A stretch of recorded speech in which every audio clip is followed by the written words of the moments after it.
وہاں کیمرے لگے ہوئے ہیں، کسی ایئرپورٹ چلے جائیں وہاں کیمرے لگے ہوئے ہیں، کسی سونے کی دکان پہ چلے جائیں وہاں لگے ہوئے ہیں، کسی سپر مارکیٹ میں چلے جائیں وہاں لگے ہوئے ہیں، کسی ATM میں چلے جائیں وہاں بھی کیمرے لگے ہوئے ہیں۔ کیوں کہ اگر کوئی شخص کوئی کرائم کرتا ہے، کوئی جرم کرتا ہے، تو ڈاٹے میں سے ان تمام ویڈیو کو نکال کر مجرم کو، چور کو پکڑا جاتا ہے۔ ذرا سوچیں اور غور کریں، انسان نے اپنے ریلوے اسٹیشن کی حفاظت کے لیے، ایئرپورٹ کی حفاظت کے لیے، بس اسٹینڈ کی حفاظت کے لیے، ATM مشین کی حفاظت کے لیے، اپنے جو ہے سونے کی دکان کی حفاظت کے لیے کیمرے لگائے ہوئے ہیں۔ کیا اللہ تبارک و تعالیٰ نے ہماری حفاظت کے لیے کوئی کیمرے نہیں لگائے؟ کیا ہماری ریکارڈنگ نہیں ہو رہی ہے؟ ہماری ہر چیز کی ریکارڈنگ ہو رہی ہے۔ اللہ تعالیٰ نے قرآن کریم کے اندر فرمایا ما يلفظ من قول الا لديه رقيب عتيد۔ ما يلفظ من قول، ہماری زبان سے کوئی لفظ نکلتا نہیں، اللہ کے فرشتے اس کو نوٹ کر لیتے ہیں۔ کرامن کاتبین یعلمون ما تفعلون، دو فرشتے ہمارے ساتھ ہیں، ہماری ہر حرکت پر نظر رکھے ہوئے ہیں۔ کہاں جاؤ گے برائی کرنے کے لیے؟ کسی ہوٹل میں چلے جاؤ گے، کسی پارک میں چلے جاؤ گے، کسی انجان جگہ میں چلے جاؤ گے، کہاں جاؤ گے؟ اللہ تبارک و تعالیٰ کی نظر سے اللہ کی قسم ہے ہم بچ نہیں پائے۔ ہم نے اپنے وقت کو غنیمت نہیں جانا۔ کل قیامت کے دن رب کے سامنے ہم کھڑے رہیں گے، بندہ انکار کرنے لگے گا۔ جس جگہ ہم نے برائی کی ہوگی وہ برائی وہ زمین اللہ تعالیٰ کے سامنے گواہی دے گی، وہ زمین اللہ تبارک و تعالیٰ کے سامنے گواہی دے گی۔ بسم اللہ الرحمن الرحیم اذا زلزلت الارض زلزالها واخرجت الارض اثقالها وقال الانسان ما لها يومئذ تحدث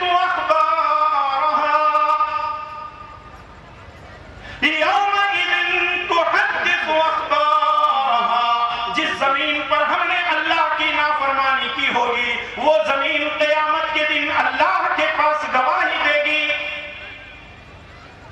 اے اللہ میری پیٹھ پر فلاں سال میں، فلاں مہینے میں، فلاں دن میں، فلاں رات میں، فلاں وقت میں، فلاں سیکنڈ، اتنے گھنٹے تک اس نے برائی کی تھی۔ زمین گواہی دے گی ہمارے خلاف، کیا چھٹکا ہوگا؟ ہمارا ڈاٹا رب کے سامنے رکھا گیا ہے، فرشتوں کی ریکارڈنگ ہمارے سامنے رکھی گئی ہے۔ انسان انکار کرتا جائے گا، انکار کرتا جائے گا، اور اللہ تبارک و تعالیٰ اسے جھوٹوں کے سامنے کیا کرے گا؟ اس کے منہ کو بند کر دے گا، اس کے جسم کے اعضاء گواہی دے گا۔ اليوم نختم على افواههم وتكلمنا ايديهم وتشهد ارجلهم بما كانوا يكسبون۔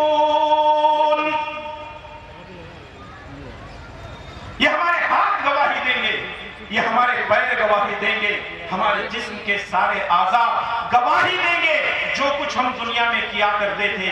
کہاں کہاں بھاگو گے اللہ تعالیٰ کی پکڑ سے؟ کیا کیا کرو گے دنیا کے اندر؟ میرے بھائی اور دوستوں اور نوجوانوں، اپنی جوانی کو اللہ کی نافرمانی میں نہ گزارو۔ اگر یہ سمجھ کر برائی کرتے ہو تو کوئی دیکھنے والا نہیں ہے، کوئی دیکھے نہ دیکھے رب کی ذات ہم کو دیکھتی ہے۔ ہر چیز کی خبر اللہ تعالیٰ رکھتا ہے، کوئی چیز رب سے چھپی ہوئی نہیں ہے۔ اس لیے برائی کرنے سے پہلے 1000 مرتبہ سوچو، برائی کرنے سے پہلے 1000 مرتبہ غور و فکر کرو۔ میں تو آ گیا ہوں، مجھے دیکھنے والا کوئی نہیں، مجھے پوچھنے والا کوئی نہیں، مجھے ٹٹولنے والا کوئی نہیں، میری کوئی پہچان والا نہیں ہے، کوئی بات نہیں ہے، کوئی دیکھے نہ دیکھے رب کے علم میں ہم ضرور ہیں۔ اللہ تبارک و تعالیٰ کے کیمرے مجھے واچ کر رہے ہیں۔ اگر انسان کو یہ پتا چل جائے کہ اللہ مجھے دیکھ رہا ہے، اللہ کی قسم وہ کبھی گناہ نہ کرے۔